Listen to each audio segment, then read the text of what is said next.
Wasko Media Matters Fox News' primetime block of programming these days is extremely dark. The network's evening hosts have been in a highly agitated state, filling the airwaves with grave warnings about totalitarianism, covert subversion by antidemocratic forces, and midnight raids on the quiet homes of unsuspecting citizens. This churning miasma of corruption and menace is sourced to a single nefarious person whose scheming, if left unchecked, could undermine civil society and pose a threat to the very fabric of American democracy itself. That person is Special Counsel Robert Mueller. Mueller has never been the most popular person at Fox News, given that he's busily investigating Donald Trump, whom the network treats less as a president and more as a living sun god. Fox's biggest names have been working to discredit Mueller and calling for his head for months.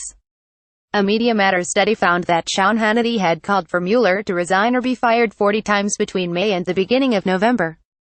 But ever since news broke that Trump's former national security advisor Michael Flynn had cut a deal with the special counsel and pleaded guilty to making false statements to the FBI, the level of anti-Mueller histrionics at Fox has spiked as the network's hosts and contributors paint Mueller and his investigation as existential threats to the country. Sean Hannity kicked off his December 6 show by ripping into Robert Mueller's partisan, extremely biased, hyper-partisan attack team. To Hannity, the fact that Mueller, a registered Republican as of several years ago, hired investigators who donated to Democratic campaigns meant that Robert Mueller has assembled the most partisan special counsel in history. Now, they are in utter disgrace in terms of equal justice under the law. Per Hannity, Mueller and his team now pose a direct threat to you, the American people, and our American Republic. Then Hannity turned to Fox News legal analyst Greg Jarrett, who piled on the hysterics. "I think we now know that the Mueller investigation is illegitimate and corrupt," he said, referring to Mueller's dismissal of investigator Peter Strzok, who had sent text messages in 2016 mocking Trump. Mueller has been using the FBI as a political weapon. And the FBI has become America's secret police.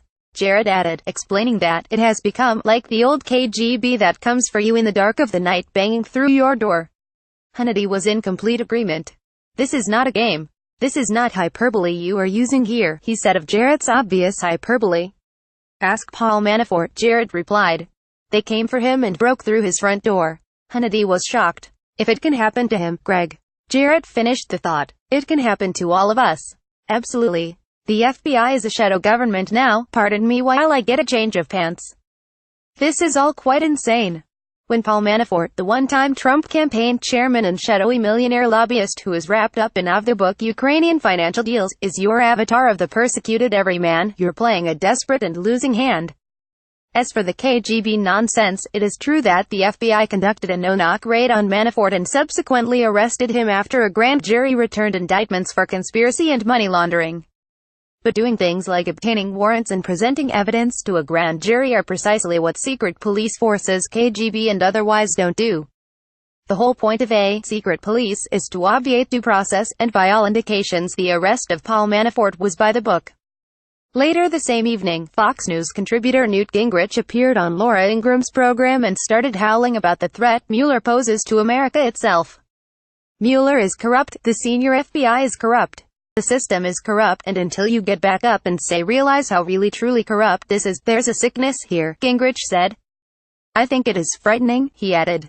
"If you believe in the rule of law and you believe in America, what we are learning is genuinely frightening." On December 4, Fox Business host Lou Dobbs went the extra mile, slamming Mueller as a partisan, but also calling for him to be prosecuted for unspecified crimes against Trump. "A call for the firing of Robert Mueller no longer really truly satisfies any call for accountability," Dobbs said. "Strzok and Mueller and Comey, in my judgment, should be the subjects of criminal investigations and held accountable for crimes against a sitting president and the voters who supported them." Just one month's opinion. All this overwrought talk of the KGB and threats to democracy made a compelling show for Fox News' core audience of angry seniors. My suspicion is that the message is intended for one specific angry senior who is known to be a devoted Fox viewer, Donald Trump. As the Washington Post's Greg Sargent wrote in October, there exists a vast, multi-tentacled, largely fictional alternate media reality that casts large swaths of our government as irredeemably corrupt, with the explicitly declared purpose of laying the rationale for Trump to pardon his close associates or shut down the Russia probe, should he deem either necessary. In the aftermath of the Flynn bargain, Hannity, Jarrett, and pals are putting in extra work to frame Mueller and his investigation as over-the-top threats to the country and Trump's presidency that must be eliminated. That's a message Trump wants to hear, and everyone knows he's ing.